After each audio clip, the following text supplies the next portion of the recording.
And take a look behind the scenes with our editors on TikTok at successful_farming.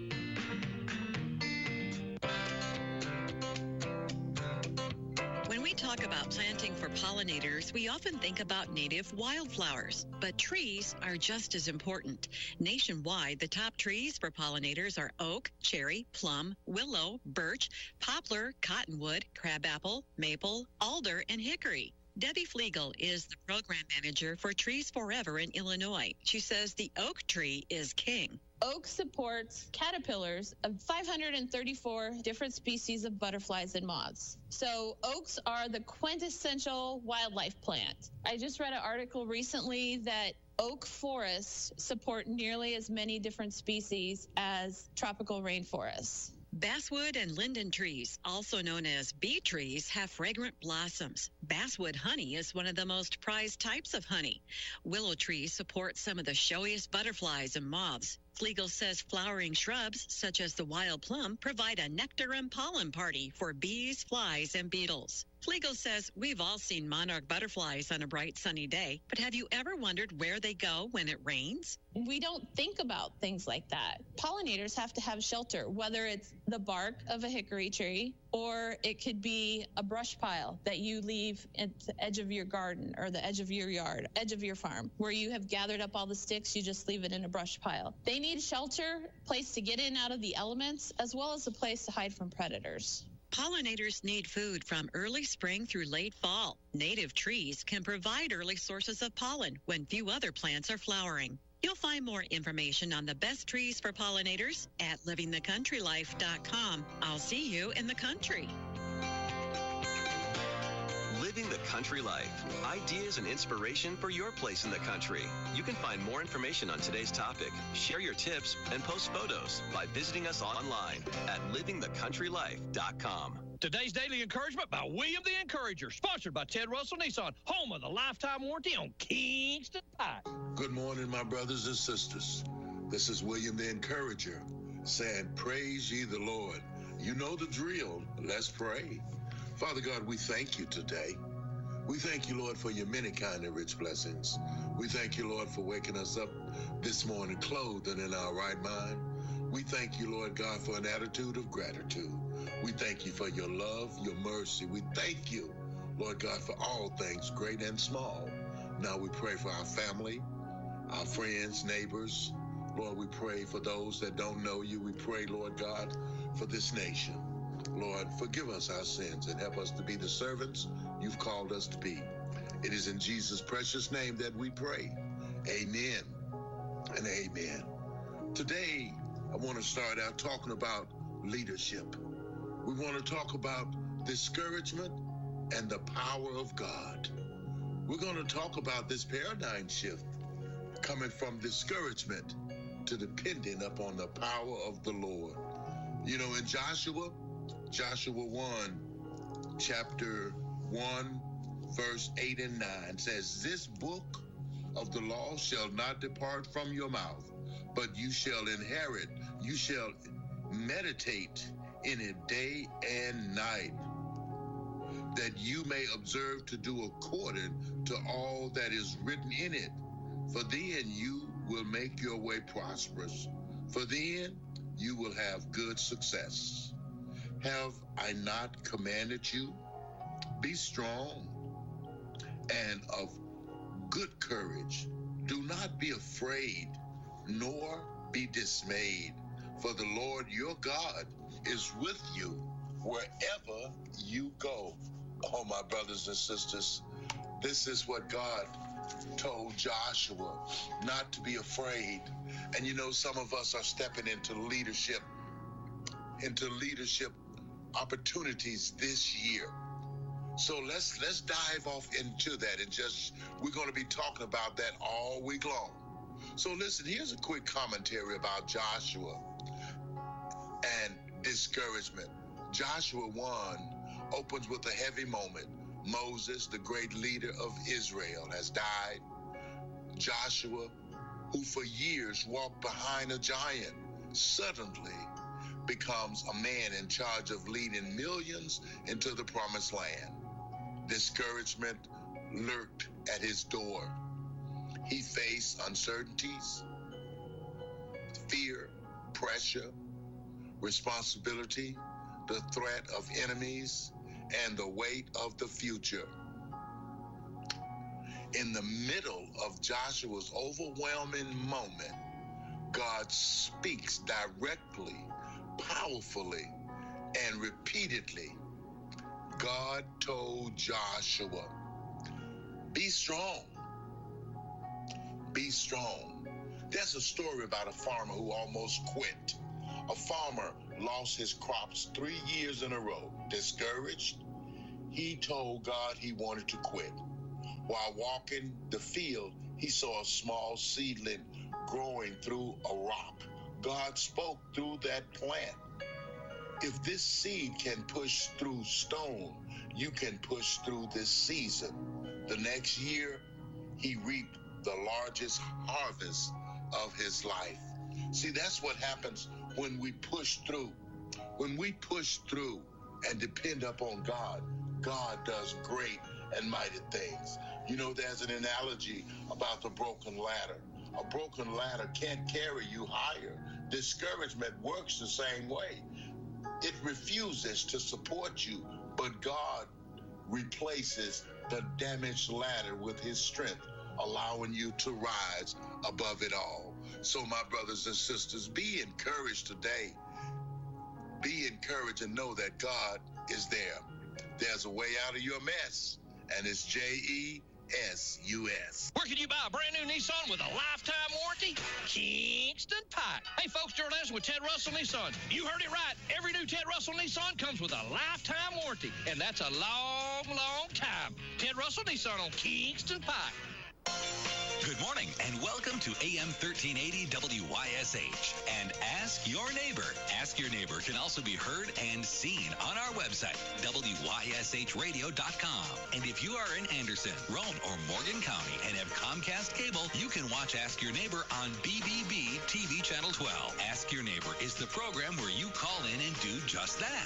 Ask Your Neighbor. Do you have a comment? Do you have a problem? Or do you have a question? Then call in and ask your neighbor. 865-457-1380 or toll free at 877-711-4005. And for those of you that might be listening or watching on the internet, you can email from our website, WYSHradio.com. Just click on the Contact Us button and email your questions. Now sit back and listen as listeners throughout East Tennessee and the entire world answer your questions on Ask Your Neighbor on BBB TV 12 and AM 1380 WYSH.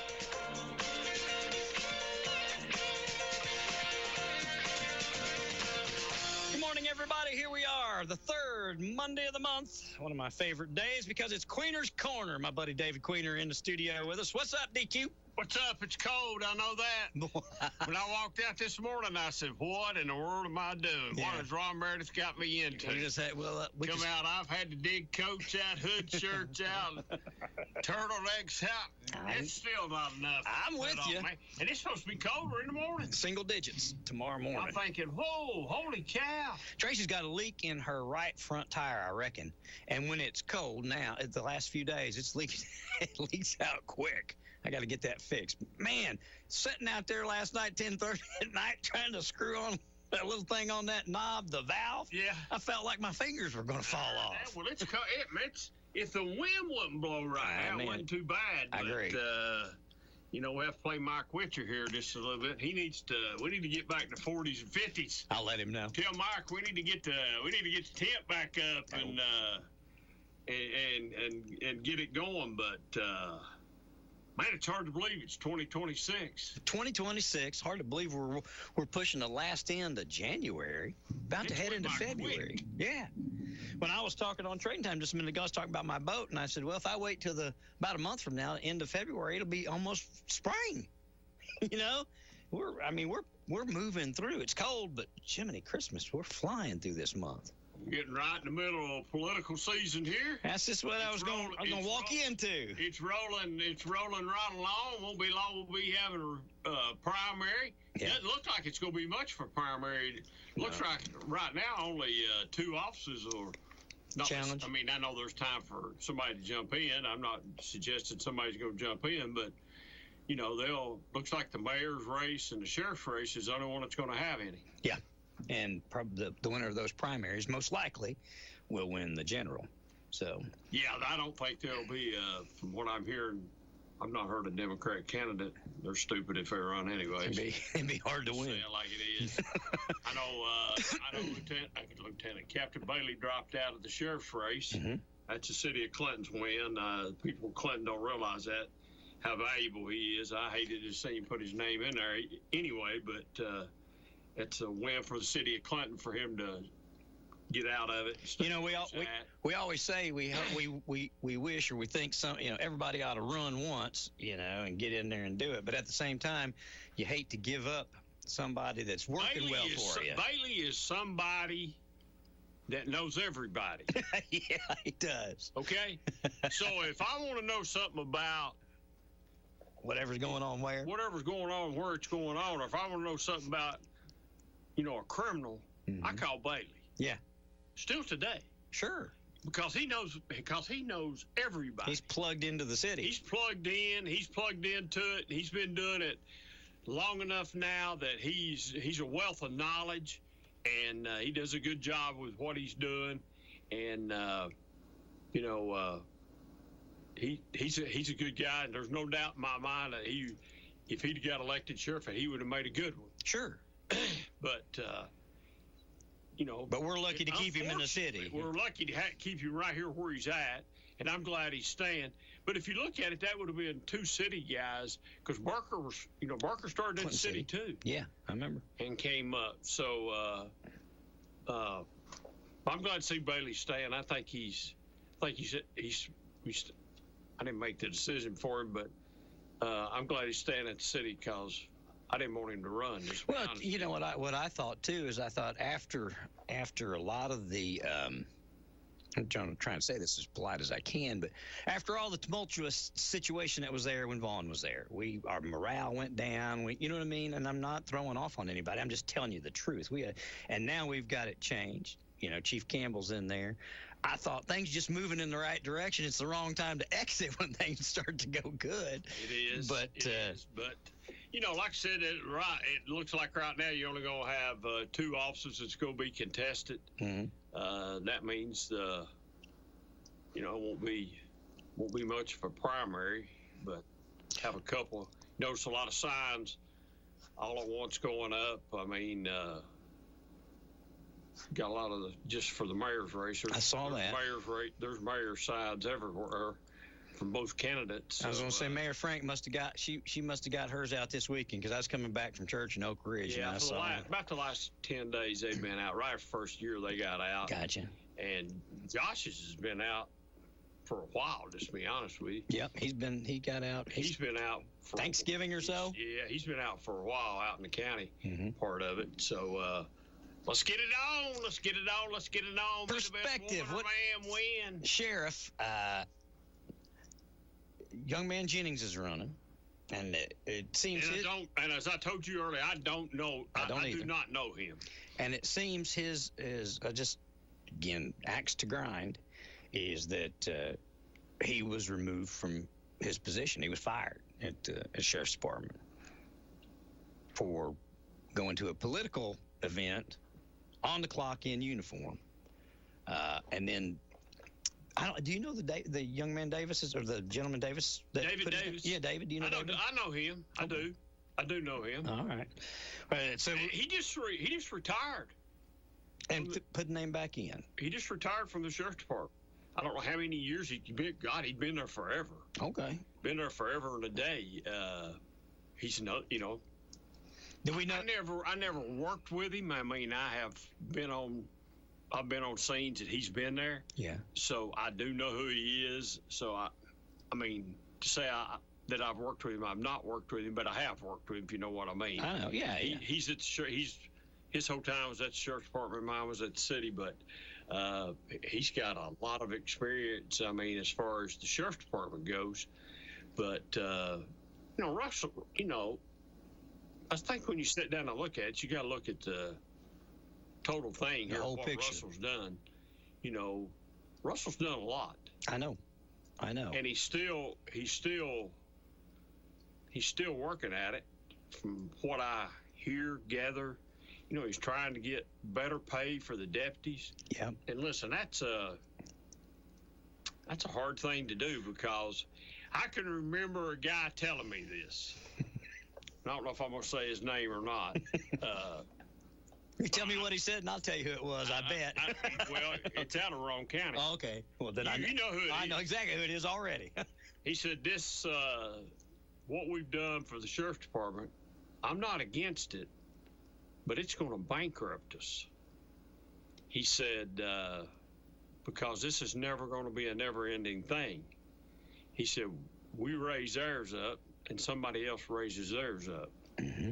So right after they raise theirs up, Spangler goes before Knox County Commission and puts it on the line, man. Mm-hmm. And Knox County raises theirs up. Yeah. And then Anderson County had got a bump a little bit before. Not enough, but a little bit before. So now, if I understood Russell right, he's losing some employees to Knox County. Yes. So Roane County gets it started, and then Knox County picks it up, and then Anderson County is wagging behind. So Anderson County could raise it up today and be in front and get but it's. Well, you're right. Today, if we went and raised our salaries, and next year Knox County effort to keep, retain theirs would raise theirs. It is going to be a never-ending thing, but I think most stuff's like that. And you're going to get the best people with the best pay. I've always said, and I wish if I could figure out a way to do it, I would. But if we paid first responders and teachers and everybody else and started them out at six figures, we'd be the one that everybody was chasing, and we'd be the one that had to pick. But that takes tax dollars and money we don't have to do that. But so in order to do what me and you just talked about, you got to raise taxes. Yeah. You got to, not unless they've got a plan somehow to do it without raising taxes. He said, now Russell told me when he went in there and pitched it to them, he didn't think he was going to get all he asked for or needed, but he said they are trying to work with him to figure out a way to give him some and not have to raise taxes. So if they can do that, if we can do both, I think that we should. If they can do it without raising taxes or taking away from something that needs it, I'd rather give it to the sheriff's department than leave it in the rainy day barrel and just see if we need it one day. We got to keep some, but we don't have to have. If we can use part of it, I think we should, and we'll see how that works out. So the way insurance is, and the way insurances went up. Oh Lord. And I know those guys and gals over there pay their own insurance. Even if they got to raise it, probably ain't gonna help a lot. It'll help a little bit. It's just crazy the way that I was telling somebody the other day. My life insurance when I first bought it was $416 a year. All right, and back then, and we're talking 27 years ago. Back then I smoked, and they said, "Ron, you smoke, so it's going to be $800 if you don't quit." If you quit, it'll go back to $400. I said, okay, how long I got to quit? You got to be quit for a year. So I quit that day. And I went back, and that was probably 99 or 2000. I went back, and after I'd quit, and they did all the tests, I said, congratulations, you quit. Great. They still didn't lower my rate. They left it the same. Until about 3-4 years ago, and it went from 800 to 2000, and it went from 2000 to 4000, and right now, my life insurance, should I be able to afford to keep it, is something like almost $9,000 a year for life insurance. It's because of my age, and that I had that 25-year fixed or whatever, and so when that fixed left, when they got through with that, they're trying to get me off. But I thought about that. Who can afford that? I can't. And my health insurance, holy cow. Tracy just started. She's in a supervisor's position over in Blount County. Really good job and good insurance. And so we were sitting down and looking at the insurance, and she was like, okay, which one, this? And then she looked at it. She was like, is that per month? I said, yeah, that's per month. And insurance per month was something for just she and I. You know, I've got insurance right now, but if I was to go to hers, it's like $2,400 a month for two people. That's just normal. That's not dental, nothing. $2,397. And now her employer pays a huge chunk of it, and that's fantastic. But still, what's left for us to pay is more than, geez Louise. I mean, it's... I don't... They got to do something. We got to figure out. I don't know what you do. What do you do? I mean, you know, I just don't think. It's like drugs. It's like getting a prescription and paying $5 for it or $10. Okay. And then next time you go get it, it's $105. You know, I don't understand. I don't understand the drug. You know, the drug thing. I think they've been running unbridled and doing whatever they want. I mean, like with the healthcare system, all the incentives, all the money, all the government subsidies goes to the health insurance company. Why wouldn't they raise their rates when they got the government? They're making. I'd just like to have a small percentage of what they're making. Well, just think about this. I mean, just to be honest with you, just a small percentage. I don't have to have a lot. You wouldn't have to have. A small percentage. It would be in the 100th of 1% percentile, and you'd be a rich man. That's what I'm saying. Billions of dollars. That's what I'm saying. So the top three did over $1 trillion. The top three did over $1 trillion. The top three. Wow.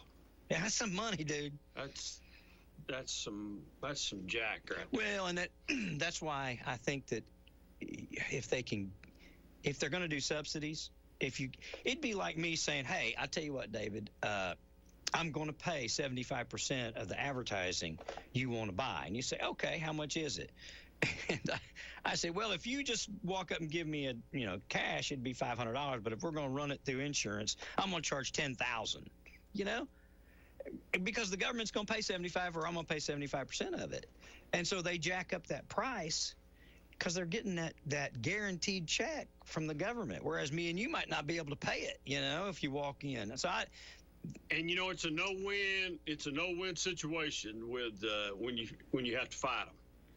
Oh, you can fight them. I remember you fought them for years. I fought them for a year for my wife, and it's just a no-win situation. No, they always find a loophole somewhere. They find a loophole somewhere. I mean, so as everybody knows, I've had some foot problems, and knock on wood, I'm sort of getting over it. But I'll never forget my guy that done the surgery on my foot. He said, you need to take this form to your regular doctor, and he needs to fill it out. And got the lobby full out here. Do we? Yeah, there's people standing out here everywhere. Is Jasper out there? No, I don't see Jasper, but that's the bug man out there, the bug spraying guy. He's got a card from somebody. Uh-oh. And then there's another guy out there. All right. Anyway, but I don't know what they're standing out there. All but, right. Hang on, guys. We'll be there. If we need to take a break, let's take one. Let's do that. Let's take a break. You hold up. We'll take a break. Let me see what I got cooking out here. Yeah. Are you a plumbing, HVAC, or mechanical contractor tired of wasting time and money on hiring unskilled employees? Local 102 can help. Our skilled workers are on demand and ready to tackle any job, big or small. Our state-of-the-art training facility ensures our members are up to date on the latest skills and technology, giving you the competitive edge. Partner with Local 102 and experience the difference skilled labor can make for your business. Call us today, 865-523-7413, 523-7413, and learn how we can help your business thrive. Local 102, your partner in success. When you need it in print, call C&D Desktop Publishing and Printing, 865-457-4264. Business cards, brochures, White House diagrams, specialty items, or anything you need to have printed. C&D Printing can take care of it. Make your business look good. Make your event flyers look great. Make the call to C&D Desktop Publishing and Printing, 865-457-4264. Located at 345 South Charles Evers Boulevard next to McDonald's. C&D Desktop Publishing and Printing. All right, we got everybody situated in the lobby. Everybody's good. Jasper's out there. He's out there. I've never seen Jasper. I know. I've seen two other people, and I know one of them. I called the bug man. I don't know his name. But, Jeff Pack. Yeah, Jeff. And I called the bug man. He always sprayed downtown, or his dad did, and then he did. So I just called him the bug man. I don't remember what was we talking about. We were talking about insurance and the costs, and then your foot doctor referred you back to your family doctor. Said, get this form filled out. Yeah. So I took the form to my regular doctor and went in and seen him, and I said, what are we, and what I was trying to do is get a prosthetic piece for my foot. Yes. And he said, we've got approved in the insurance company that you need a prosthetic piece. I said, do what? Well, how else do you prove it other than having part of it gone? If half your foot's gone, is that not proof enough? He said, no, we got to prove it. He said, we've got to prove it. I've got to write this up in order a way that they'll approve you going on to the next step. I said, and you've got good insurance. With a expletive there, I said, we could go out here on Kingston Pike and get three people to look at me and tell me, yeah, you need a prosthetic piece for your foot. Yeah. You need that. You don't have to be a doctor. I'm lost. I'm really lost. So that's what kind of system we've got is we've got to be, you have to, and even when you prove things, you still jump through hoops. You got to jump through hoops. When Trey was born, when he was little, after, I don't remember how long, but his head got flat. And I don't know if it was caused from laying on his back or whatever. But we took him to the doctor, and they said he needed a little helmet to help his head grow, right? Okay. Well, the insurance company said no. And we said, what do you mean no? They said, this is for, you just want him to look normal. Looks, cosmetics, we don't fool with that. There's nothing damaging about his head being flat. And we had to go and get doctors to say that it would compress, if his skull didn't grow correctly, it would compress up on his brain. It could cause problems in order to get them to pay for a helmet. And we're not talking about billions of dollars. We're just talking about a little plastic helmet for a kid. We went ahead and had to buy it, pay for it out of pocket. And it took like 8 months of fighting to get them to pay, whatever our insurance paid for it. We could talk for the next 8 hours about insurance. I know. And at the end of 8 hours, we wouldn't be no closer to solving it than we were when we started 8 hours ago. I'm hopeful, or I don't know what I am, but if you take the subsidies that we're giving insurance companies and give them to people, me and you, and then we can use that money to pick the best insurance that we want. It should make the insurance companies more competitive. Somebody's going to have a bright idea to do with insurance what fast-paced medical and some of these have done with urgent cares. Used to you'd have to get an appointment, go to your doc. Now you get sick, you go right down here and go to urgent care, walk in. Somebody's going to come up with insurance that streamlines it like they have. Once there's money involved for the providers and for the patients as opposed to the insurance companies. Here's what got me with my wife. When it's all said and done with her, I'm sort of glad she didn't have the surgery because it looks like back surgery is just a repeat. If you have one, you have two. If you have two, you have three. It just causes. Doodle Maze was a great example of that. Great example of that. You just continue. So I'm sort of glad that she. In one way, I'm glad, and another way, I'm not. But anyway, at the moment, they said she needed it. If you're sick today, and let's just say it's your knee, you don't go to a heart doctor. True. For your knee. Agreed. So the person making the decision, what really got me upset and PO'd and fired up about it was a female doctor that takes care of a female and the OBGYN. Mm-hmm. What does that have to do with back problems? Yep. When you had a back specialist saying this is what needs to happen. I remember. I think it's common sense. That's common sense. So if my heart's hurting, Mm-hmm. I don't go see the guy that's been my doctor for a while on my foot. I don't go see him. Yeah. I have a lot of faith in the guy that sees me, is Dr. Harbin. I have a lot of faith in Dr. Harbin, and he might be able to lead me to the right person that I need to go see. But he didn't say to fix your foot. But he's the guy that's on my foot. Yeah, not your heart. Not my heart. Yeah, exactly. Not my heart. So I think that's the problem that most people have with it. It's like you got people making decisions about you or someone in your family, and they're not in the right. It's not that the background don't line up with what we're talking about. I mean, when I had prostate problems, I didn't go see. Your heart doctor. I didn't go see my heart doctor. Exactly. I went and seen Chris Ramsey, the guy supposed to be the best from the prostate side. Sure. That's who I went and seen. Yeah. So, I don't understand why they have all these boards and them, but they have all these people on these boards that are sitting on these boards to make these decisions to deny. And man, listen, Ron, they wait till the last minute. I know. They wait till the 11th hour. Bam. We're supposed to. You guys are going to go in the next morning. We're going in next morning. I remember. And 15 minutes prior, about 15 minutes left in time that they couldn't. Apparently, there's a time frame they have to notify you that it's not been denied. Approved. Yeah, it's been denied. Then about 15 minutes they done that, and they didn't do it at 2 or 3 o'clock in the afternoon. They done it about 10:30 at night. So you're prepared to go the next morning. Mm-hmm. You're prepared to go. You've already done everything and have surgery and get it on.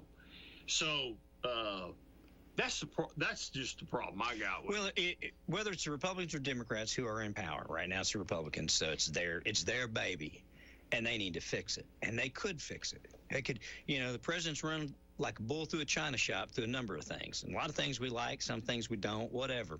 But this is one of the things that I wish he would just take by the horns and just strip it down to nothing and rebuild it, because it's built up to this huge. It's almost like it's unstoppable. People feel like the insurance companies are unstoppable because if you get sick, you're beholden to them, just like you guys were. They wait till 10:30 at night to deny you and go through all this stuff. So, in a perfect world, whatever side is in power, I wish you guys would just literally dismantle it and rebuild it or come up with some. I mean, right now, healthcare is for the insurance companies. It benefits them more than it benefits anybody. It benefits them more than it benefits me and you, because we don't get it if they don't say it. Could you imagine going to school, spending all that money to be a doctor, and then some guy that graduated with his PhD in finance is going to decide who you get to see or not get to see as patients? I mean, if I was a doctor, that'd make me mad. See, that's my point, being what I just said. I don't think that's right. No. If you got heart problems, let a heart doctor decide. Yep. All right. If you got kidney problems, let a kidney doctor decide. All right. God put those people on this earth for a reason. Yeah. He sent them to school to be heart, kidney, brain, cancer doctors. We've got these people on this earth for a reason, and let them do their job. I don't need, like I said, I think the world of my foot doctor, man. I really do. He's become a good friend. I've seen him so long now and had to see him so long. And if he told me, hey, go see so-and-so, he's who I would see, I would believe him, and that's who I'd go see. Sure. It's not that he said, hey, I'll see you in the operating room in the morning at 8 o'clock, and I'll take care of your problem. Sure. He's not telling me that. He's just giving me some advice. Yeah. No different than I'm giving people advice here right now, about things. I just think we ought to be Ron Meredith ought to make Ron Meredith decisions about his body. I agree wholeheartedly. And I don't really care whether you're a Democrat, Republican, Independent, blue rat, dark rat, whatever. Ron Meredith ought to be able to make those decisions. Will you tell me this? You're a smart guy. I'm a smart guy, I think. I don't know if I'm smart or well, not, but if you set your mind to something, there's a group of guys that I know, and we kind of all think similar. We have different, but if we set our mind to something, I believe we could do it. I swear to my great goodness, I don't understand. If I ran for Congress, first I'd try and figure out how I'd do it, but I would run on fixing healthcare, and I believe I could fix it. I really do if they handed it to me, because it's business. You know what I mean? You've got to deal with people. You can't overcharge for this drug and undercharge for this drug. You need to, I feel like if you put a business outline to it, you could fix healthcare. I just think right now it's greed, 100% greed. We don't take the time in Congress to do what the job we need to do. I agree. We're off on something else. I agree. We're off gallivanting around on something else. We're not getting anything done. They're up there and they're. Well, our president is good at making ultimatums, and I wish he'd he's already said he's taking the incentives away from the insurance companies. He wants it given to us. I think that's a step. But, if he wants to throw his weight around, I think the insurance companies be a good place to start. I really do. He's talking these tariffs and stuff for other countries, and I understand it. Don't disagree with it, but I wish he'd find a way to tariff these insurance companies for what they do. Well, like I said about medicine, I don't see how you could pay whatever you got to pay today, and then 6 months from now, it either goes up or it goes down. That happened to me just the other day. So if they can lower it 6 months from now, why wouldn't it lower at the start? It's because somebody put some pressure on them, and they didn't have no they didn't have no choice but to lower it. Well, yeah, right now they run unbridled. I mean, who is out there? I mean, outside of I think when the president was in last time, he set up the legislation that got diabetes medicine reduced, and they talked about all insulin and stuff like that. Yeah, it went into the Biden administration, but they got it down. So if they can get that down, and that's one of the biggest things killing our people, they can get any of it down. I mean, it's 100% greed. I mean, David, I can't tell you that right now, if I could just say, hey, I want this much money and the government give it to me, how long could I stay? How long could I stay without being corrupt? How long could I do it and be honest and say, yeah, David owes me $100, and not just stick another zero on there and have him write me a check for $1,000? Because I feel like that's what I truly hope and believe I do the right thing, but I just can see that ultimate power and money corrupts people. And that's what insurance are. They're corrupt right now. I don't know whether it's the big companies. I'm not talking about the guys out here working for a living. I'm talking about when you get up to the corporate companies, it's all about, they have actuaries to make sure they make this much money. They set to do this much. They want to pay this little. All of it is based around money and not about health. I think those congressmen ought to have to come back and say, hey, here's what I've done for the last 2 years. I think they ought to have to suffer the same things that we suffer. Let them get the health care I do. Let them have to sign up like I do. Let them deal that. Well, you do that 1 year, and we'd have the best health care in the world. They wouldn't do it long. No, they'd fix it. That's what I'm saying. If you go up there and do your job, you wouldn't have to worry about somebody running against you or being opposed. That's what the president ought to do. He ought to say, you know what? Until y'all fix health care, you don't get it from the government. Go out and buy it from these boys that are funding your campaigns. We're not paying for it no more. Pull that and watch how quick they do it. That's the problem. Well, there you go. President Trump, if you're listening, there you go. That's the problem right there in a nutshell. That's the problem. I mean, you got all these people that's lobbying and they're throwing all this jack around, and how can you go to Congress and be just average Ron and David, and when you come back, we're millionaire Ron and millionaire David? Because they're cheating the system, and they're using stock trader tips, insider trading. If I come to you and I'm wanting to launch my new company, and you get all the specs and information and everything else on it before it goes to the stock exchange, and to put some money in it, what it's going to do, bam. Just Nancy Pelosi, they all do it. A lot of them do it. The majority of them do it. Wouldn't surprise me if every single one of them don't have stock accounts.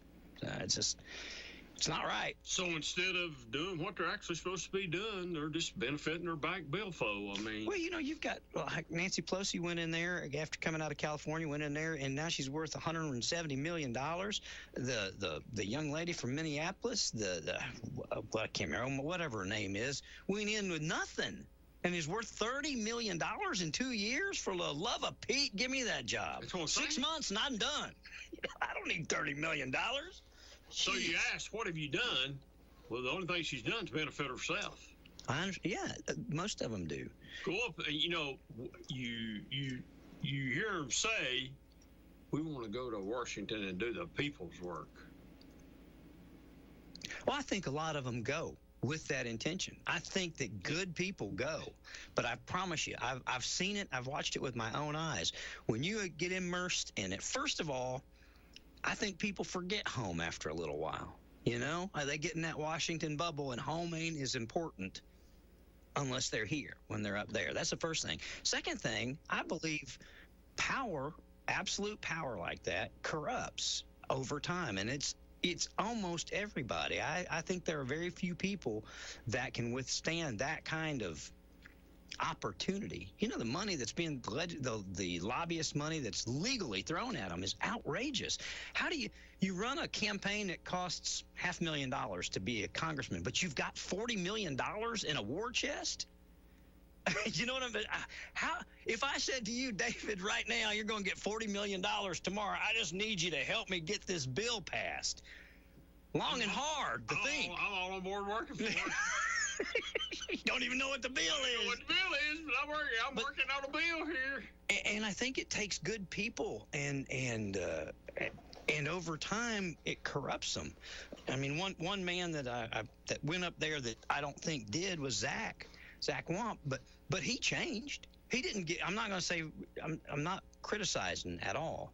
But the real estate guy that ran for office twice, that I got to know and be really good friends with, was not the same guy that left Congress. He was a very polished, very, and I'm not saying. I hope I'm not sounding negative, because I love him, but he came out different than he went in. Luckily, not corrupt, but he was polished and nice about suits. Zach, he knew how to get things done. He did get things done, always. You could point to different things that he got done. Well, that's why I think his son would make a really good congressman. And I think the last 3 or 4 times I've been here, I've said that. I really wish you would, Ron. I think part of Oak Ridge being the Silicon Valley of nuclear is because of the stuff that Zach laid out when he built the technology corridor, when he pushed to get that done. A lot of the stuff we're getting right now is because of that. And you're absolutely right. Weston. Well, they get, and this just doesn't go for politicians that are in Washington. You get where you're afraid to say anything because you don't want to lose your job, your elected position. Yeah. Well, but you know what though, David? I have a problem with that. I just think you ought to be truthful and upfront. Yeah. And when I ran for whatever I've ran for, I ran with the idea of doing it for the people, and for the a lot of people would make fun of me on the chicken coops because I had people calling and saying, "Hey, I don't want chickens in my neighbor's back. I don't want them in my backyard." Mm-hmm. And I had enough of those people call me that I voted against having chickens. Mm-hmm. I listened to what the people in Clinton wanted. It didn't matter what people in Anderson County want. I don't represent Anderson County. I represent the people inside the city of Clinton. And there was enough people call me that I felt like, hey, this probably warrants a no vote from me, and I'll be their voice. That's what they elected me for. I agree. And that's how I voted. I think you got to take care of your constituents. Well, that's just win or lose, okay? That's what I was just getting ready to say. Win or lose, it really don't matter, all right? I'm not in a popularity contest. Win or lose, I'm going to do the... But if that's what your people want... If that's what your people want... That's what you do. That's what you do. And they should vote for you for doing it. You know what I mean? Even if you're unsuccessful. I'd like to know if you're... And I'm not fully decided what I'm doing yet. I'm more likely going to run, but I'm not fully decided that yet. I know what you're going to run. You're going to run. But listen, if you're going to run against me, I would just appreciate, and there's nothing, feel free to go to second floor and get a petition and do it if that's what you want to do. But I'd like for you just to say, hey, I'm running because X, Y, and Z. You didn't do this, you didn't do that, you didn't do this. Yes. And, do you know the circumstances of, do you know everything behind everything you're saying? How do you know I didn't do it? There's only a certain amount of things that you can actually do. Sure, as a councilman. As a councilman, Roger runs the city. I don't run the city. Mm-hmm. I do vote on the budget. I do vote on ordinances and stuff like that. And we do some other things, but I can't call him up and say, hey, take $10,000 out of Public Works and put it over here in Recreation so we can expand. I don't have that authority to do that. Sure. Because once we vote on the budget, Roger can do what he wants to with it. Yeah. And that's what we pay him to do. That's what we pay him to do. He has the heavy lifting and all that. And really, and people say, we've got all these people that work for you. Yes. What people? I ain't got a lot of people that work for me. I got one person that works for me, and that's Roger Houck. Yep. He's the only person I can vote in or out. And people don't understand whether I want to vote in or out, up or down on whoever. I'm only one vote. You're one of a whole team. I'm only one of a whole team. So you gotta look at it that way. It's not. I believe you do what you do with your constituents, whether it hurts you at the ballot box or not. But if it's your constituents, it shouldn't hurt you in the long run. It shouldn't. Yeah. It shouldn't. Sometimes it does. But I would much rather know that I'd done what some people wanted me to do, that I'd done what I wanted to do. Yeah. You'd rather do what the constituents say and lose than go against them just to keep your job as city councilman. And that's boy, it's such a high-paying job. You make $100 a month, don't you? $100 a month. We got here because we started with the sheriff's department, and we ebbed into how much they have to pay for their own insurance, as opposed the city provides great insurance. But have you asked? Well, I know you haven't because you haven't got to talk to them. I would just like to know too, and we'll have them on, the folks that are running, what they want to do, and I'm going to do the same with Mayor Frank and with Commissioner Anderson. What's different? And I've heard, the only thing that I've heard that is county that could be doable was the changing up of animal control and some of that stuff. And again, I just don't know. I don't know what else we can do. Build a new facility and some of the other things. I think that, and I'm sitting back from 1,000 feet looking at this, okay? Mm-hmm. And I think right now, if Josh Anderson was sitting here beside me, he would say he's running on term limits, and he's running on animal shelter. Mm-hmm. Okay, and I would think that Mayor Frank, and I've not talked to either one of these people, okay? Okay. That Mayor Frank is saying, I've kept your taxes low. We've got rainy day budget. We've got a rainy day budget. Mm-hmm. We're building we're helping the schools. We're getting some funding to build a new Claxton Elementary School. We've done this. We've done that. I think she's running on her record. Mm-hmm. So I think Josh's thing is that he's running on the animal control, and he's running on because he said 2 terms is all he would run. Mm-hmm. He would term limit himself out. I'm not saying that. Well, I sort of agree with term limits. I'm sort of on board with that a little bit, but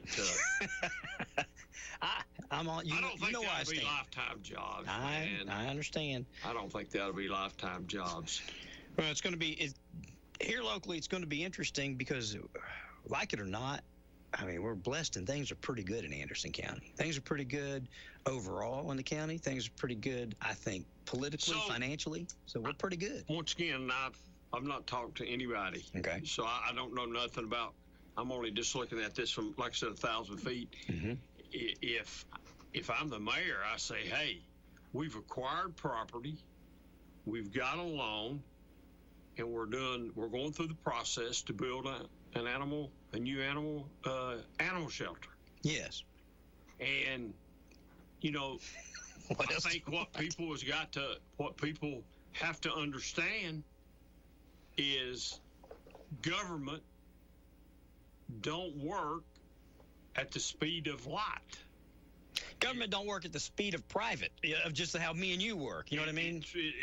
It takes a little while to jump through all the hoops and get all the bids. And, you know, if you decide you're going to do something to your house, you call up, what's his name, and he comes down and you get the proper paperwork and you go do it. Go on and do it. You don't have to have all the bids and jump through this. And, you know, you're trying to say that I think we've tried to get the mayor's trying to get the best rates he could get to build the animal shelter. Mm-hmm. I've not been to the existing animal shelter.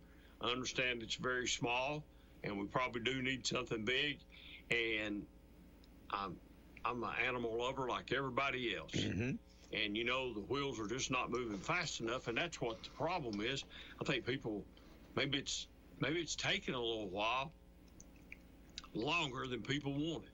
Yeah. So that's what I look from 1,000 feet and say about the mayor's race. I think that's the two things you got to decide. You got to decide, has Mayor Frank done a good job, or do you want change? So those two are going to be probably local. The biggest, I guess, the biggest contested races that we have. I'll move you into something I talked about last week. I'll drag you into this with the library. Clinton City Council, do you guys get together and talk about, who's going to be appointed from the city, or does the mayor? I think the mayor has the final say. He gets to appoint, don't he? The mayor brings the mayor gets if you want to be on a committee, you fill out a form and turn it in, and then the mayor decides, I'm gonna bring this name forward or this name forward, and he proposes that to city council, and then we up it, down it. Most time it's just, it's the mayor's appointment, and we just are, voting, confirming his appointment. Yeah. But that's what we've done on every other board. He just, and the problem is finding people, people that want to serve for nothing. It's free. It's free. Yeah. That they want to serve and be on a board. And a lot of the boards don't meet. A lot of the boards don't meet a lot. Mm-hmm. But some of them do meet quite a bit. And the library board's an active board. Yeah. I mean, it's going to take. I don't know how long their meetings last. Let's just say an hour or two. That's once a month. Mm-hmm. That's a lot of time. It is. When you think about it, when you're not getting compensated, nothing. And there's all the controversy that swirls around, and no matter what decision you make, somebody's going to be mad. I think the controversy doesn't need to be that we don't need to have. There should be no controversy on it. I don't think so either. But I said what I said to you earlier this morning.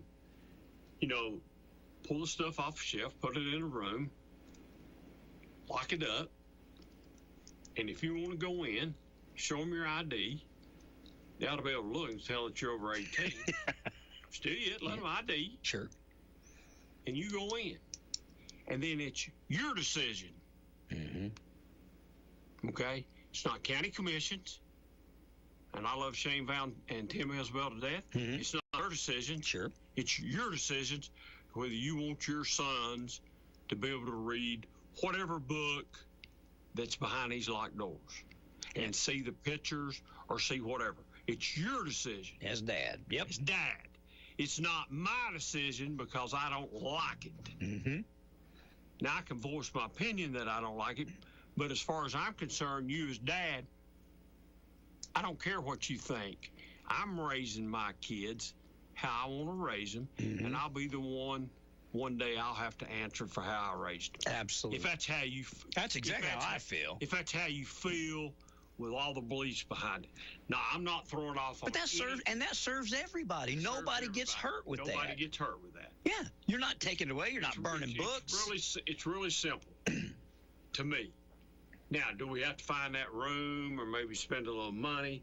But if that's all it takes to solve the problem, let's put up a little money and build the room, so they can put them behind locked doors. Here's what's going on. I'm just going to tell you, and I'll probably get in trouble, but here's what's going on. I think the great majority of the folks in our library system agree with you. But there's a person in our library system who is vocal about it, and it's not – I think that they believe everybody should be either indoctrinated is probably the wrong word, but exposed to these alternative lifestyles. And I don't necessarily agree with that. But isn't that isn't that my choice? And that's why that person needs to either keep their personal beliefs of what they think people should or shouldn't be exposed to themselves and conduct themselves as a community and not as one person's unilateral decision, or leave. That's because I believe that there's one or two people in our library system that are so militant about this alternative lifestyle, trans, and they believe not just that the kids it should be available, they believe they should be introduced or exposed to it. And I disagree with that. And I think and I'll tell you something else I have a problem with. I have a huge problem with people wanting to tell you how to raise your kids, and they don't have kids. Yeah, buddy, I'll tell you, as a man who waited till my 40s to have them, I thought I had my stuff under control. But when you get them, it's a whole new world, isn't it? Yeah, there's not people don't, it's like being married, Ron. There's not a book to go read. No. You can you get advice from your mom and dad and whoever. Yeah. About being married. Daggone, being married's hard. Amen. Take my word for it, I know. It's hard. Yeah, it's hard. It's hard to be married. Yeah. And it's harder than H to raise kids. Amen, I agree. And I don't need somebody... Good kids, especially. Yeah, I don't need somebody that's not got any putting their 2 cents on telling me how to raise Josh or my daughter Moss. I agree. I really do. I really do. And you wanna argue and get told where the highway's at? And I've done this once to somebody. I said, hey, it's nothing to you. Mm-hmm. Well, he can do this or he can do that. No, because at 3 o'clock in the morning when he's puking his guts out, you won't be there. I'll be there. Exactly. You won't be there taking care of him. I'll be there. Exactly. So he's going to do what I tell him to do. Exactly. And if you don't like it, we just won't come back. And guess what? We didn't go back. There you go. I don't blame you, David. I mean, that's the way I feel. I just think that we built the country on that. You ought to make the choice. You. On your 3 sons, you ought to make the choice. It says in the Bible, parents. How you want to raise them. It says in the Bible, parents raise up your children in the ways, and they'll return to them. It says parents raise up your children. It don't say community. It don't even say church. It says parents. Raise up your children. And I think it's our job to raise them up. And what they end up being is a reflection of us. I'm like you. I don't want outside sources coming in and telling me. I mean, I'll listen to people, but you don't get to make the end decision. I do. And that's where I'm at with it. So I'm hoping that some of these librarians out here that even though they have a heart for people that might be transgender or that are going the LGBTQ stuff, that they have a heart for them going through it. They also understand that it's just not something that everybody. It's like mechanics. I don't know how to fix a car.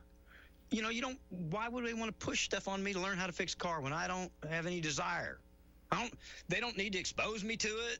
I don't have a desire. So I don't know why people feel like they have to be exposed to this alternative lifestyle without even showing any kind of inkling toward it. I just don't think school's a place. Yeah, I think you ought to be. If that's what you want, go for it. Sure. And I think we're probably closer to a solution. And if I don't want to do it, leave me out. Yeah. You do what you want, man. As long as you don't drag me in it, I don't really. We've had this conversation for 2 years now, and I'm tired of having a conversation about the libraries. It's a simple, easy fix, and I think county commission needs to put their foot down. The municipalities that appoint these people need to put their foot down. And if we don't get what those municipalities and county commission think should happen because they're representing me and you, then they need to remove the people that are in the way. Do whatever you got to do. I'd start with state secretary, whatever you got to do. but I'd get the people that are in the way out of the way and get people that the community wants in there in there. Cut their funding off. I'd do something. I mean, I would. I mean, heck, in these days, the political opportunities are so new. You know, like Trump is like, you don't agree with me with Greenland, I'm going to tax you. So county government. Well, if you don't agree with us on library books, we're just going to keep your funding. It's like, oh, okay. I think our funding at the city just goes for the building and stuff like that. And I don't know if any of it goes towards salary. I don't really know. I think we do own the building. You do. It is our building. It'd be real simple. We probably catch a lot of flack over it, but just say, hey, we're just going to close the library down. If you don't. And then, people says, well, there's no place for our kids and all this. Man, if you really look at our Wednesday get out early day, schools have caused that problem of kids doing some things, letting them out. I mean, I understand why they do it, so teachers can do whatever they need to do to do their thing. I understand that, but there's just no place for kids to go. When they get out an hour earlier, 2 hours earlier, whatever it is, and way it is. Idle hands create problems. Both parents have to work today. I agree. Both parents have to work. So I think we're closer to a solution than we might know. The people that I've talked to, and then when Shane and Tim were here, it seems like everybody, at least it's moving in the right direction. Well, I hope it is, because you just want me to be honest with you. I'm tired of hearing about it. I am too. 2 years we talked about it. I'm tired of hearing about it. I'm tired of, Well, but they came up with a solution, but they aren't, you know what I mean? They came up with a solution to put them behind the counter, and then Shane goes in and they're not behind the counter at Clinton Library. Who will be the next two to have to come up here and talk about it? Me and you, we're talking about it today. So I'm tired of, let's talk about all the good things that's going on around here instead of, the bad things. And then, I didn't know nothing about it until I heard y'all talking about it. Kids having sex in the library. Yeah. I'm going to be honest with you, I don't know if that's someplace I don't have sex. No, me neither. That never occurred to me growing up. It never occurred to me. Maybe out in the woods somewhere behind a tree or a bush. Because where can you hide in a library? They were back up behind a shelf. I mean, there are cameras everywhere. Come on, Bobby or Tommy or whoever. I'm telling you. Man, it had to be embarrassing to get caught. Oh, my Lord. It had to be embarrassing to get caught. 14 years old, though. That's just too young. Yeah. But it happens, though. So, I know. Get the hormones flowing and all that. Jeez Louise. It's, they got plenty of time to do all that, but I guess people was trying to tell us the same thing back in the day, too. Maybe we just didn't listen. So we've covered county, what we feel are going to be the contested. Well, there's going to be some contested county commission. I mean, there's some folks throwing their hats in a county commission. I saw. I was looking at the folks that had pulled petitions. So they're folks that are setting county commissioners are going to be. Yeah, we'll know a little bit later. I think we have to wait to see when the deadline is to turn the petitions back in and get qualified. Yeah. And then we'll know a little bit more about it. But I'd say, from what I know right now, I don't know that most county commission seats have at least maybe 3 people running for two positions. Yeah. So there might. So there'll be some contested. There'll be some some contested races there. There always is. In the city, I know that Stephen McNally's thrown his hat in. Has anybody else jumped in yet on any councils or anything else? No. Is anybody else up besides you? Yeah, Wendy Manis is up. Okay. So. Me and Wendy and the mayor are up. Okay. And like I said, man, it's Steve McNally's doing what he thinks he needs to do. I think it's a little early. Consider the election's not till November. I think it's a little early. You can't even pull a petition right now to get signatures on it. It's too early. You won't do that till later on in the summer, right at the start of summer. So I think it's too early. That's why I've not panicked and said, I'm definitely doing this. I mean, a lot of things can happen between now and then, so I'll leave it up to them. But I pretty much know what I'm going to do, or I think I know what I'm going to do. Well, I'm going to invite everybody that wants to run. I want them to come and tell us, just like you said, what do we need to change? What do we need to do? I asked you earlier because I didn't know if we could do it or not. If there's this even goes out to Barker. Yeah. The sheriff's people and the county. Oh, you get them up here and you interview them police sort. That'll be fun. Even the county mayor's race, if the two candidates want to come up and be on this little whatever thing you're going to call with me here, they're more than welcome to come. You said it's okay. Yeah, it's okay. So absolutely. If the guys running for sheriff want to come up, and I'd love to sit down and talk a little shop with them, and let's let them, let them tell me, we'll find out a little bit about them. Yeah, get to know them. Get to know what they want to do, what they want to change. Because the one guy I do not know, the other guy I do know, and I know Russell well, and I know Mayor Frank, and I don't know Josh Anderson very well at all. My wife knows him, not necessarily him, but his family. Yeah. From up in Andersonville. She's from up that way, and got Kim folks up that way. She knows his family really well. Mm-hmm. So I would be more glad to have Josh or Mayor Frank, either one, sit down beside me here, and we'll talk about it. But that's just, like I said earlier, looking from 1,000 feet. To me, that seems what the issues is term limit and animal control. It's going to be interesting to see. It really is. And I mean, we've been through some elections where it was tumultuous. It was, I can remember when I remember at the city when the state was looking at coming in, because we were having hard financial ways to go. The county went through the same kind of stuff. I mean, I remember some elections where there were some critical things at hand. I'm grateful that this election, although important, there's nobody knocking on our door wanting to take over the city because of financial problems. Financially, right now, city, county, state, we're in pretty good. We're in pretty good shape. Yeah. Prior city council people on city council like Jim McBride and people like that, E.T. Stamey, those people had to do some heavy lifting and make some really tough decisions. Yeah. I'm only speaking for the city. I can't speak for the county because I don't know all the ins and outs over there. They had to make some tough decisions. Charlie Lyons. Yeah. Larry Gann. Not Charlie Lyons. Charlie was on council. He was on there. Charlie, I went blank. He was just at a meeting here. Anyway, those people had to make some tough decisions. And for the city. Yes. And they did, and everything's worked out. Everything's worked out fine. Yes. And we're seeing the fruits of that now. We're seeing the fruits of that now. And I think I noticed just driving by and taking a glance at Market Street. I was just getting ready to say we're going to Market Street and red lights next. You could see it being put together. Mm-hmm. It looks like it's coming back together. I seen some I think they're starting to do sidewalks on Market Street and stuff like that. So it's starting to get to see the picture a little bit. Mm-hmm. The traffic signal, they've done some more stuff down there.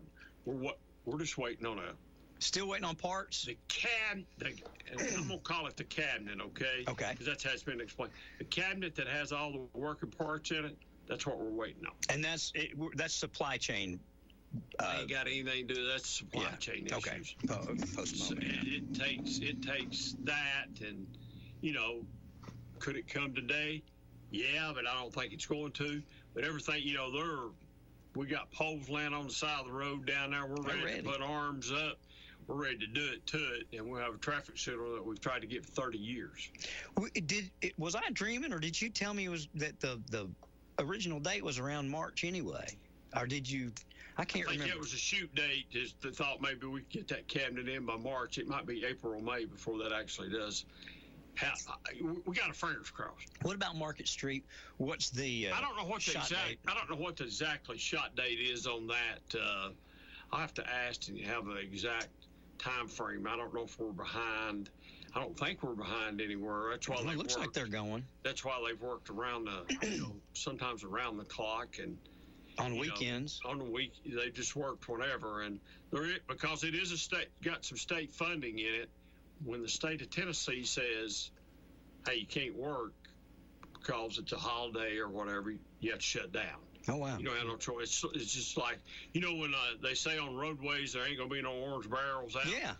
Same way with the projects you go on Market Street. Not going to be any work. We're not going to be any work. They dictate how the work goes, but like I said, you could see some fresh concrete on Market Street, so I think starting to get put back together. I'd say I'm going to say it's sometimes this summer. You know what I'd like to do? I'm going to offer this too. Folks from Market Street, if anybody would like to come up and talk about what's open still and what's not, so folks might know, because if you drive by and just look, it looks like, you're like, I ain't going down there. I mean, it looks closed. You know what I mean? So, but I know that some folks are weathering through and staying open, and maybe we get them on up here and talk about that a little bit, see if we can help them. I think most people that, when this project started, are still there. Yeah. Now, I can't tell you everybody's name, but I think most people are still, businesses they were for it. They knew, they kind of knew what was coming, dreaded it. But yeah, for 4 years it was talked about. I know. And then all at once it got a little closer than that, and then when it happened, I think it was really a shock. I think it was a shock that, hey, they weren't lying. It's gonna be a mess for just a little while. Yeah. But I think in the end, and from what I've heard, I've not actually sat down with any business people, but I reckon our last antique festival was probably one of the best we've had. Yep. And it's been tore up. Yeah. So if that's the case, well, we're going to come back strong. We're going to come back pretty strong from it, I think. Are we building I might be dreaming, David, but are we building pickleball courts over by the dog park or something? No, not that I know of. And then, like I said, maybe I'm dreaming. We just finished up. We just finished up that section down at Lakefront Park. Maybe that's what we got a full. It's nothing but there's no tennis courts down there no more. It's all pickleball. Okay. So that'd be a good place over by the dog park. I don't know. Maybe somebody just asked me about that, if we're going to do something over there with it. But we got some property that's been given to us, and I think JB's got some plans. Mm-hmm. And there's some, he's wanting to expand. He's wanting to expand Frisbee golf over there. We got 2 or 3 holes of Frisbee golf over there. Mm-hmm. And I knew we had a dog park. Mm-hmm. I didn't know the extent of the dog park.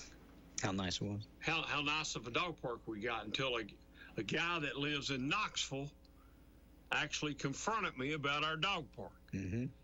And he said, hey, I want to tell you, y'all got the nicest dog park of anywhere that I've ever been to in my life, and it's huge. Yeah, it is. It's a good size. And I said, excuse me? He said, your dog park. I brought my dog to work with me, and I took my dog over there, and that's the nicest dog park I've ever been to in my life. So you got somebody that lives in a big city mm-hmm. coming to a small city and saying, hey, y'all got a nice facility here. So we do have a nice dog park. That's Absolutely. The same place as the animal shelter, not exactly where the dog park's at. The animal shelter's right in there on that highway right there. It's going to be built right there. So Mayor Frank bought the county and them bought the property from a little piece of property we had over there. And that's where they're building the animal shelter. So yeah, that's going to be perfect. You got the dog park, the animal shelter, and I mean, that ought to fit. Yeah. So I think Market Street's coming along. I think the red light's coming along. Pickleball courts is coming along. Anything else on the horizon that the city's looking at we don't know about yet? Anybody, you guys had any whispers of new business coming in? I mean, I know we go through operations. I was told that part of the Magnet Mills property is sold. I don't know if that's true or not. Okay. I was just told that upper part had sold. Like I said, I don't know if it has or not. Mm-hmm. But that's what I was told. Which that would be a good thing. I think the biggest pain in anybody's rear end is really Ingalls. Oh, yeah. Wanting to see something happen with that. Wanting to see something happen to that. And, unfortunately, there's nothing we can do. Well, people complain. I see it all the time. They complain saying stuff like, oh, the city's bringing in fast food restaurants and vape shops but can't bring in something. Well, the city don't have a dog in that fight. That's private. That's that's capitalism. That's, if they want to buy a building and whatever they put in it, they own it, it's theirs. Or put nothing in it like Ingalls is. Talk it's about theirs. Vape shops, we just passed some stuff to really tighten down on the vape shops and how many and all that other stuff. Yep. But there's nobody would love. I would love to see the Ingalls property be developed. Amen. Well, I don't know what. But something. But I do know of several people that's tried to buy some of the buildings and they've been just flat out. I know. No. Or they don't answer. Yep. They won't answer you. And once again, I can only repeat what I've been told or heard. It's a family problem within the Ingalls thing. There's two people that are. There's power struggle. There's power struggle. That's what it appears. And one wants to do this, and one don't want to do this, and they both have got equal rights in the family. Yeah. And nobody doing nothing. They do keep things up to where they have to be. That's the extent of it. And if they don't, they tear them down. Yeah. So I don't know. I understand the church tried to buy the old Kmart building, and they flat out wouldn't sell it. So it's a pretty piece of property, and I don't know how far down it extends, but you're riverfront in some areas. I know that what used to be Advanced Auto, Tony Cappiello owned that, and Tony, when Advanced left and went to their new location, because he reached out to me and said, would you like to buy that for the radio station? I just couldn't afford it. It would have been nice, but I couldn't afford it. And I think Joe ended up buying it and is using it for storage for Aspire stuff and part of the parking. But I tried to inquire to find out, because if something was going to come in down there, whoever owned that building up there, that Advanced Auto building, would benefit. So I tried my best to find out. Couldn't find nothing. We've heard that Ingalls is going to build a Super Ingalls. Yeah. With gas pumps, just like Food City. Sure. Have a Super Ingalls, sort of like the one that's in Powell. Yep. But, man, that's back when Wimp Shooting was where. Oh, I know. I saw the plans. I mean, they had plans to do it. I witnessed them with my own eyes on Wimp's hood of his car with the attorney from Ingalls. Their excuse they used at the time, we're going to wait to see about the bridge. Well, listen, folks, the bridge is done. The bridge. We're driving and walking on it. It was the bridge, and they ran into overages, I think, and it might have been the one they were building in Powell or Farragut. I don't know. They were building one, and I remember they said at the time they were running. They had overages on it and were running behind, and then ours was going to be the next one when those two were finished. But I can remember when that was a pretty vibrant area right there with Kmart and all the buildings that were down there, and Ingalls and everything. All the Goodies, Kmart, the Hallmark shop. You had two jewelry stores. Dave Beats and Danny Wright both had jewelry stores. All those business places had businesses in them. And it was a vibrant thing. I used to Christmas shop. I'd go to Kmart, Christmas shop, and then walk down. You go to the jewelry stores and Goodies and the Hallmark store. I used to Christmas shop down there in that little center. So if you look at what Oak Ridge done with their mall, that's what we had in Clinton before Oak Ridge done it to their mall. Because you go Kmart, like you said, you could just walk right down the sidewalk and go from one end of that place to the other like you can down Oak Ridge, walk from one end to the other. So I don't know what it takes to... maybe, I don't know, somebody with more power than we've got. Well, I'd say that in this world, I think everything's for sale. It's just how much money somebody would throw at it to get it, or they really do have plans to develop it and they're hanging on to it till they can afford to do it. But if that's the case, I wish they'd just say so, because, I think we'd work with them and be patient. The thing about it is, I think the thing that really bothers most people who try to deal with them, they just won't return your call. They just, or won't take it, either one. They just refuse to. They just refuse. It's like it's a pain for them to even have to talk about it. And I'm just being honest. I get it. I mean, it's like if you want the Magnet Mills property, here's what it costs. Yeah. We're not willing to negotiate a penny either way. It's this. Mm-hmm. We don't care what you're building over here. Yeah. This is the amount of money it takes to buy it. If you want it, write a check for this amount of money. Mm-hmm.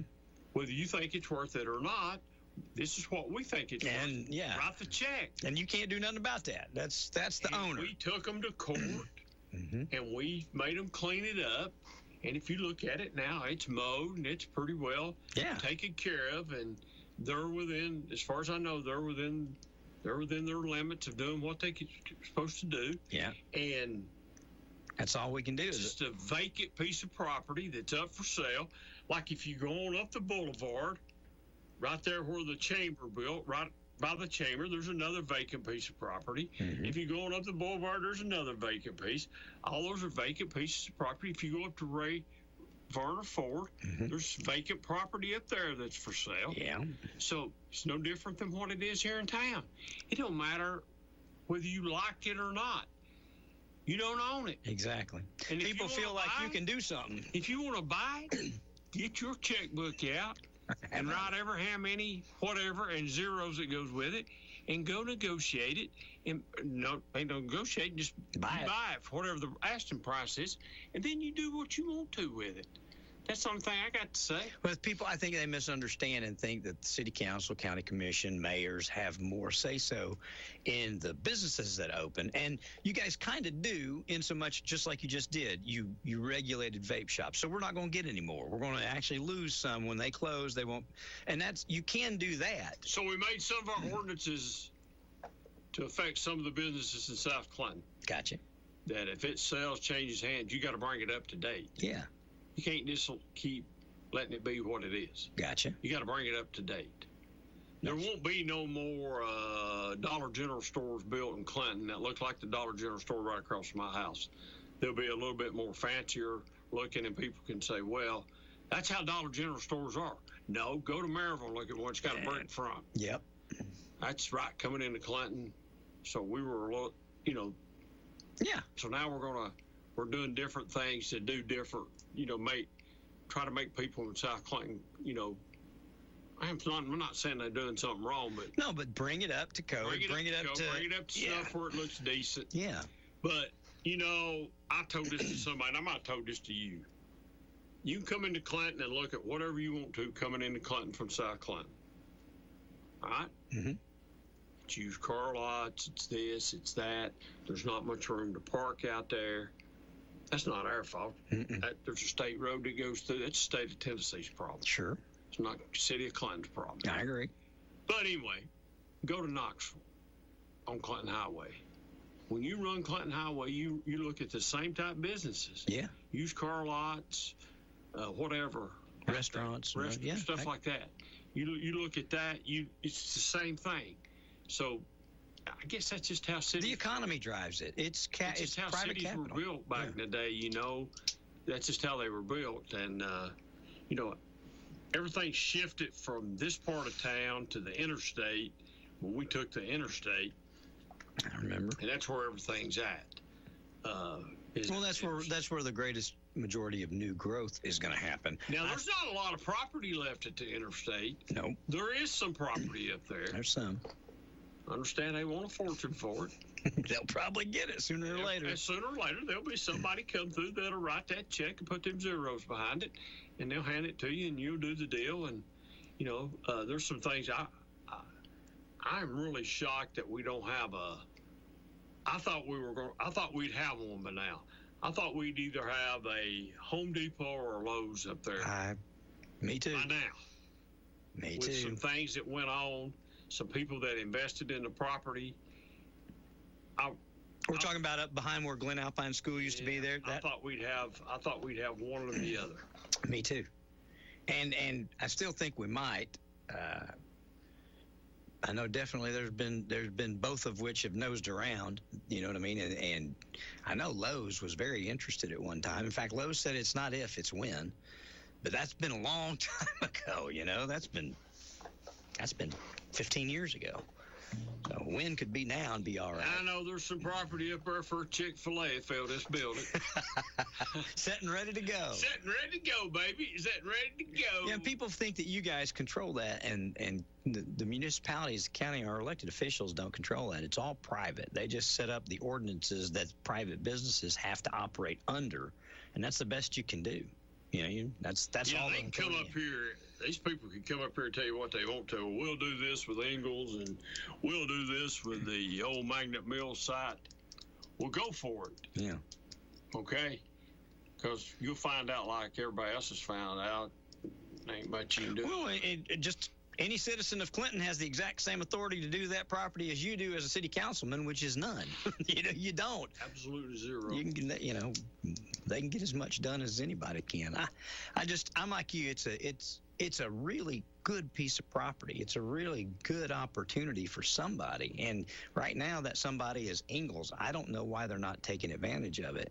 I know that there started out there was kind of going to be a race between Ingalls and Food City, because they were building the new Food City or getting ready to. And I thought maybe that might have slowed them down because Food City got out in front of it and, got it done. And maybe they wanted to stop and see how, what kind of market that was going to take. If you remember, we had rumors of Aldi's looking to come in here a while back. I mean, so there's a market for another grocery store. So I've not delved into it. I think Ingalls left Ingalls like Ingalls is for a reason. They kept their customers. Mm-hmm. When Food City was built, they didn't change nothing. They just changed nothing. No. And I think they feel like we don't need to be in the gas business out here. There's That's plenty fine. of gas. Plenty of gas stations around. Well, that's fine, and I don't, if that's what they want to do. I wish they'd just tell us. Yeah. So we'd know. So we could say they don't want to develop. I wish they would just come out. I really wish they would just come right here and sit in this chair where I'm at and tell the people and put an article in the paper and say, hey, we're leaving it just like it is. We're not changing it for nobody. I'm going to call them. I haven't tried to call them in a decade. I'm going to try and call them. We're going to leave it like it is. And maybe that's what we need. Maybe we need a bunch of people that is influential in this city to call them. Rap on their door. To rap on their door a little bit. Mm-hmm. And listen, what can happen? Once again, like you was telling about buying a truck, you offer a price and all the guy can say is yes or no. Yeah, that's it. And what you do if he says yes? And you're good to go. You're good to go. Well, I bought a truck. James David did. Yeah, James David did. He didn't want to do it that way, but he bought it though. He was happy. He was happy in the end results. He got happy about it. Yes, So absolutely. That's what I'm saying. So there's only two answers you can get on some things: yes and no. I know no hurts, but. Well, I'm like you. I just would like to know what they're going to do. It's one of the most frequently asked questions. What are we going to do with that? What are we going to do with Magnet Meals? Why don't we have a Chick-fil-A? Why don't we have sit-down restaurants? None of those are controlled or dictated by elected officials. That's all private. All you guys can do. So I've been told, and I don't know if this is true, that Joe Hollingsworth wants something done with the Ingalls building. Okay. Well, I would say this to Joe Hollingsworth. Call him. Get on your phone and call him. Well, Joe can get things done when a lot of people can't. So if he wants something done with it, I hope he does engage because get on the phone and call him. Yep, I agree. Get on the phone to see if he'll take your phone call. I'm going to call. I really am. I'm going to call him this week. I'm going to call and just say, hey, I'm the radio guy here, and people ask all the time. Would you just give us a statement on what you want to do? That's all. It doesn't matter if it's leave it the same or, what's your plan? Just tell us. Maybe they've got some big, huge plans to come in and revamp it and rebuild it and reopen it and make a big, do some. Hey, it'd be a good skating rink. Yes. I mean, my boys are like, Dad, you could put a skateboard park in there. So, well, I couldn't put nothing in there because I can't buy it, But there's a lot. I mean, there's a lot of opportunity with a building like that and land like that right there on the river. Even if you did residential, if they just took the back half, you could do business on the back half or residential on the back half or business. There's a lot to do with that. It's a perfect piece of property. So. But it's not ours. It doesn't belong to the city, and we're not in the land buying business or, opening businesses or property selling business. We don't do that. I mean, if we need a piece of property for whatever, we can buy it to be, if it's putting a fire hall on it or. By the way, hats off on that parking lot. That really has helped the congestion for Clinton Elementary, Clinton Middle, right through there. That really has helped a lot. So I appreciate the city doing that. That's, just come available, and we got it. I'm talking about the parking lot right across from Knight's Florist on Main Street. We didn't waste no time. We went ahead. It's pretty nice parking lot. Yeah, it is. No, it's nice. It looks really good. It's helped out with downtown just a little bit. Yep. During all the construction and everything. So that's where we're at, man. Are there any more of the world's problems me and you need to solve this morning? No, but I will tell you this. All right. They went to the fair convention this past weekend. Yes, sir. We come in first runner-up. Oh, wow. In our division. Congratulations. That's AAA division. That's the biggest division that there is. Okay. So we're the number 2 fair in the state of Tennessee. It's pretty good. Won out. We competed against, I don't even remember who they said won it. I can't even remember who they said won it at AAA. We did win a couple other things with some digital ads that Todd and Josh run on Facebook and things, these little 10 or 15 second ads. Uh-huh. You do this and you submit it, and then people sit down and look at it. We did win first place on that, I think. That's good. We won, I think the Courier does, I might be getting the name wrong on this. I think it's called Happy Faces of the Fair. The Courier does a picture. Yeah. We won first place on that. That's cool. Our hat, which is different than what I've got on, got a third place ribbon for that. So we did win a few awards, Good. With the fair convention, and book on and get ready for next year. There's a lot of work going on at the fairgrounds right now. There is with the building. Grounds and build some new bathrooms behind our building that we desperately need, and the armory is well underway. Yeah. Of construction. I know they've been doing the roof and windows and heat and air, and I'm not actually been physically inside the building to see what all's been done, but we're on schedule with that. So that's going to be a really big thing when it kicks off with the Boys and Girls Club. Girls Club and the daycare preschool. Interested to see how that works out. But there's some money being spent up there, and a lot of it come on grants, and there is some tax dollars. Well, it's all tax dollars if it's grants, but still, yes, there's some work being done up there. We got a lot of work. There's a couple $1 million worth of work going on up there. For the very first time in the history that I think of the radio station, we applied for a grant. We did. The opioid education grant, and it allows for purchasing advertising to educate the public. So we threw our name in the hat. So we'll see if we qualify. But I thought, why not? We might as well. So that would give them the right to give you the money for you to run ads? Yeah, they would place an advertising. When you're dealing with the government, you have to jump through so many hoops, to get. In order for them to buy advertising, I've got to go through the hoops of getting the quote-unquote grant. But then they would buy advertising, and they would run commercials that would educate, anywhere from kids all the way up to grandparents how to recognize maybe potential opioid use or abuse, or just to educate what happens, the fentanyl stuff and everything going along, just to try and get people educated to it, because it's killing so many people. We'll see. I got an email this morning from Robbie telling me when the meetings was, and they've requested my presence at the meeting, so I'm sure they've got questions. But yeah, so those grants come in. Those grants help a lot in building a lot of the stuff that we had. Some of our sidewalks came on grants. The Market Street came on grants. The stuff with the preschool and the armories come on grants. Didn't we get some grants for our the park and some of the stuff we did with the? We've had grants, like the community center was a grant. Yeah. We've had some grants that that's helped do some other things. So, but it's grants do help. Oh yeah. And believe it or not, I mean that's the lifeblood of a city, is to get grants and things like that. So you got to have some grants. Jasper, what's going on, bud? Not much. What about the Dragons, buddy? Lady Dragons are looking good. Lady Dragons are looking good. The Dragons aren't looking bad. I heard Walt say this morning, what's their record? The guys, I forgot what he said it was, 18 18 and 7 or something like that. That sounds about right. Yeah, 3-0. Not lost. I don't think they lost a game in the district. James David's aggravated because they keep canceling the junior varsity games. He's only. I think they've only had 2 junior varsity games so far this year, maybe 3. And they keep. I said, why do they keep canceling them? He said, the other schools are canceling them.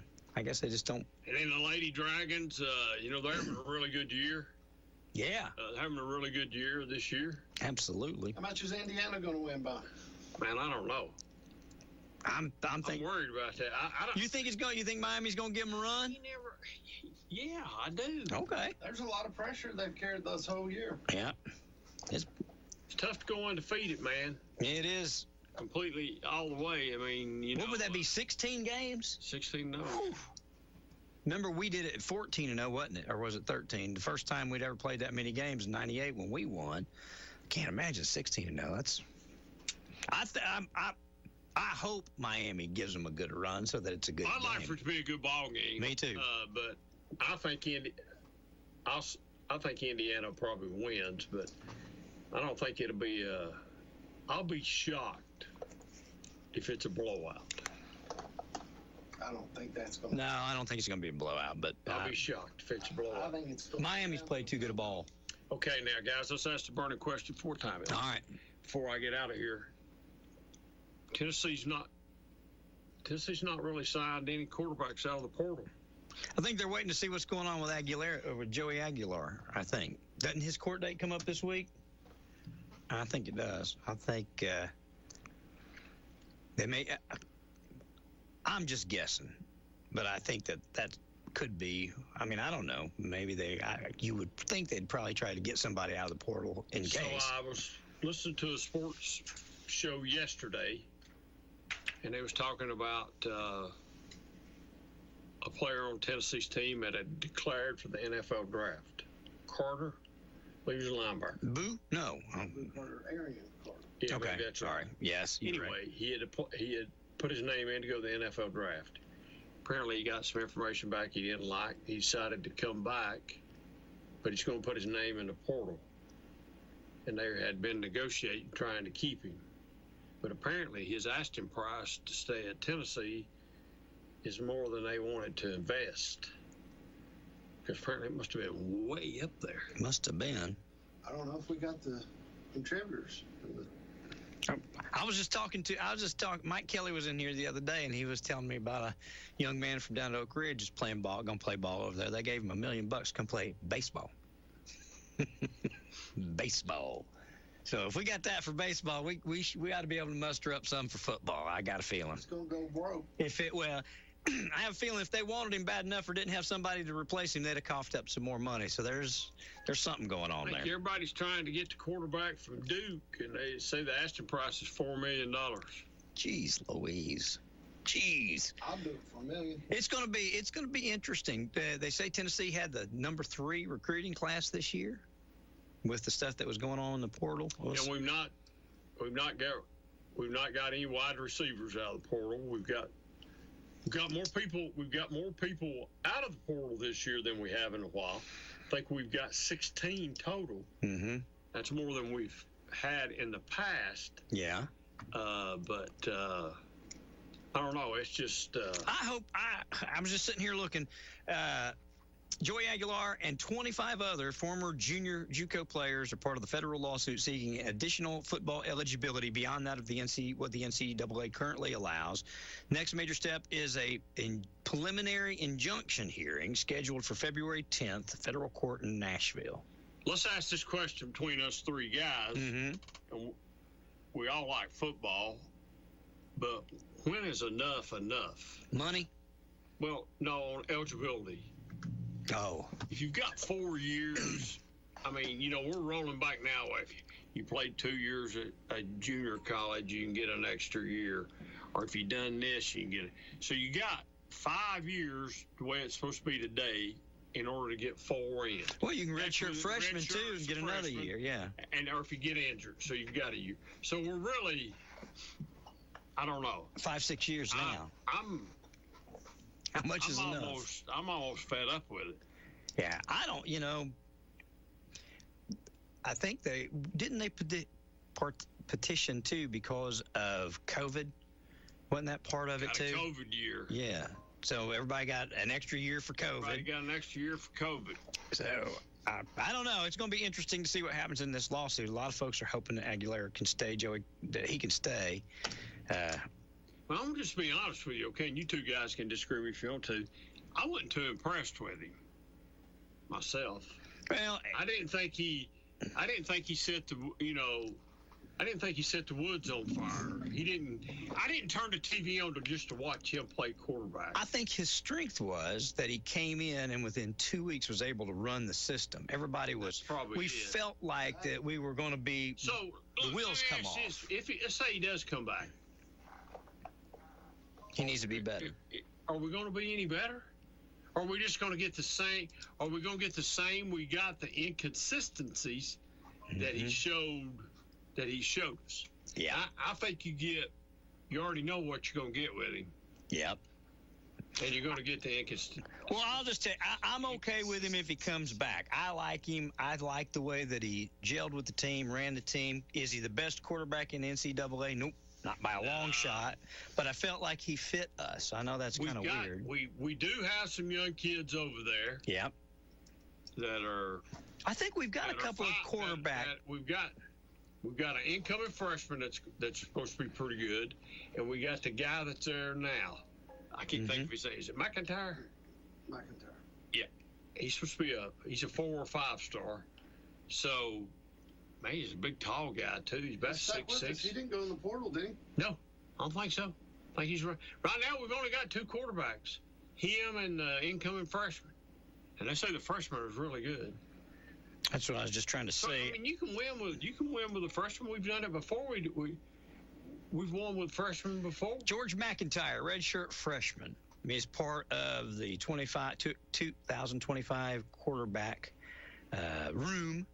He was playing behind Joey Aguilar. Mason Phillips, he's a true freshman that we've got. We've got a transfer, Ryan Staub, that's committed to Tennessee, coming from Colorado as a quarterback. So we've got those guys. Mason Phillips is a true freshman. I don't know where he's from. Don't know what high school he's from. So there you go. So we've got a couple. It looks like we got 4. I'm ready to move on from Aguilar myself, but well, I don't want 7 or 8 win season. I'm ready to get up in the 10-win season. So maybe whatever it takes. Not. I think the biggest thing right now that everybody's waiting on, like on pins and needles, are they going to take the college football playoffs and go from 12 teams to 16? What do you think? And I say they'll do it, but it don't happen this year. It won't happen this year because the SEC and the Big Ten are fighting. Okay. SEC wants one thing, the Big Ten wants another thing, and they can't come to an agreement. Gotcha. So that's the holding point. So they'll have to shake it out amongst themselves and agree before you think it happens. Between the SEC and the Big Ten. Right. And I can't remember what. I just heard him talk about it. I can't remember what it was. It'd be all right with me if they go to 16, but well, if you look at 16, you don't leave teams out like Notre Dame. Yeah. You don't leave Texas out. Yeah. I hate to say this. For this year, you wouldn't have left Vanderbilt out. They probably get in it. Yeah. I don't know who the 4th team would have been, but there would have been another team that would have got in it. Yeah. But everybody says eventually it needs to go to 24 teams. Jeez. And you play, you don't take as long to do this. Next year's college football national championship game is not January 25th. When are they doing it next year? January 25th. Oh, wow. Think about how long the season's been over. Wow. That's crazy, isn't it? Spring practice. Yeah. They're going to get into February. So, yeah. So that's what I'm saying. They're talking about you keep hearing them talk about the schedule of recruiting, NIL portal, and all that. They've got to get all that lined up before they can do all this. They have to make some changes to the NIL portal that it's not going to be as long next year. But still, there's a lot of problems. College football needs a commissioner. I agree. Like the NFL. I'm calling Nick Saban.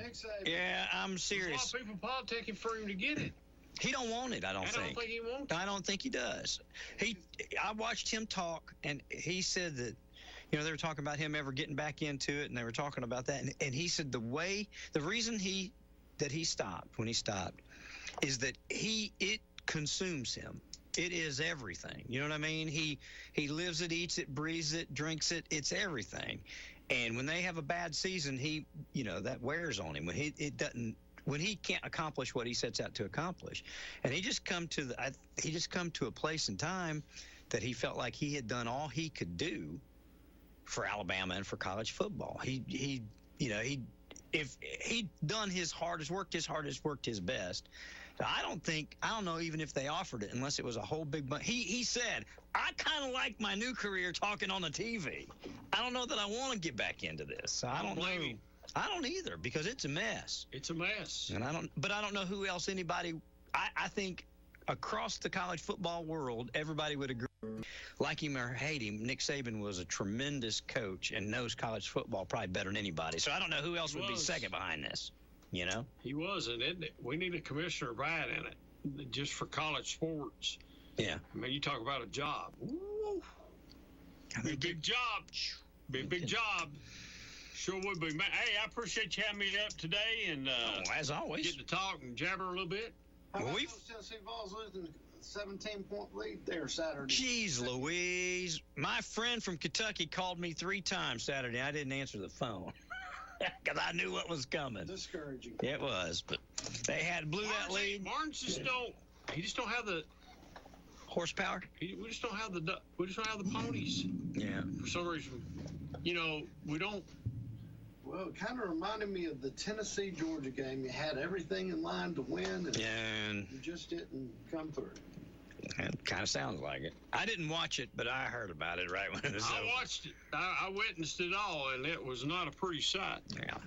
I mean, this Tennessee basketball team is about as inconsistent as anything I've ever seen in my life. As our football team. Yeah, it's about as anything that I've ever seen in my life. They're real inconsistent. I mean, we miss free throws, we miss layups, we turn the ball over a lot. Not Rick Barnes type teams. Mm-hmm. We can be world beaters in one game and world losers in another game. So it's so inconsistent. They might make the NCAA tournament this year. I don't believe they're going far. Wow. I'll be shocked if we're out of the first round. Number 4 Houston team early in the season. That's a good question. How do we do what? I missed it. Beat the number 4 team in Houston earlier in the year. Yeah, and then come up short. Go downhill from there. And we go to Syracuse and get beat. And we're Florida. The last 2 times we've played in Florida, man, they've trounced our what. Mm-hmm. So I don't know. It's our basketball team is up and down, but guys, we'll do it again next month. We'll do it again. And everybody have a good one. Stay warm is all I got to say. All right, for this Monday's Queener Corner, we'll call it a day, ladies and gentlemen. Thank you for listening to AM 1380 WYSH and Ask Your Neighbor. Make sure you tune in at 10 a.m. each day, Monday through Friday.